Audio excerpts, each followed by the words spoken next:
So, how common is it for people to be afraid of water? That's a great question that I love to talk about because it's actually super common. Over half of adults don't know how to swim or are afraid in deep water, oceans, and lakes. People, I always tell my adult students who do come out that they're very special because, right, that like they have this thing, they know what it is, and they're willing to do something about it because once they learn how to swim, then they go to places and they start to look around with a more careful eye. And they're like, I just assumed that all these people could swim.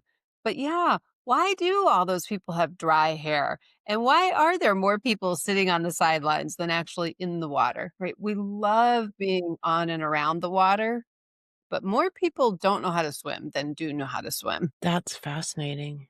Wow. Wow. Yeah. I also say parents have two kind of very loving choices around teaching their children to swim. One is to teach them to be afraid, because if you're afraid, then you're never going to get in and you're never going to drown. And so when you're talking about places where the water, you have very variable water, right? Rivers or ponds or animals in them or, currents and that sort of thing.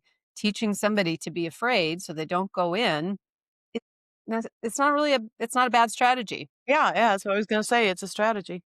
Yeah, Yeah. it's not a bad strategy. So I don't, blame people or want people to feel badly about Mhm. that being the strategy that they have. And the other one is that, parents will like push their kids into learning to swim. And so we see that too. And for some people that's successful and some people um that is not successful. Yeah. Yeah. Yeah, I remember, as our previous lead-in conversation, I remember getting up and going to the swimming pool at, like, 6:30 or 7 in the morning as a kid in the cold summer mornings being like, "Oh, why do I have to do this?" Mm. But now I know how to swim. But I am afraid of the ocean for sure. And partially, I think because I live in a land like many, many people do live in a landlocked area.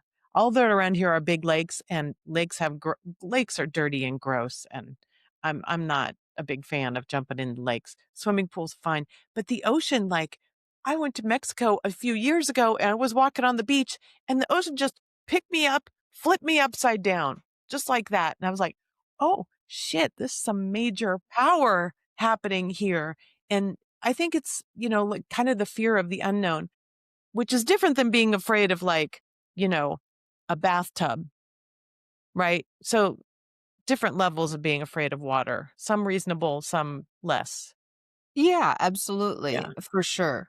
And I mean, and to be fair to the person who is afraid in a bathtub. Generally, I don't think people are afraid of the bath, but putting their face in the water, at, it's an environment that you can't breathe Right. when your face is in the water. So it makes sense. It's biological, right?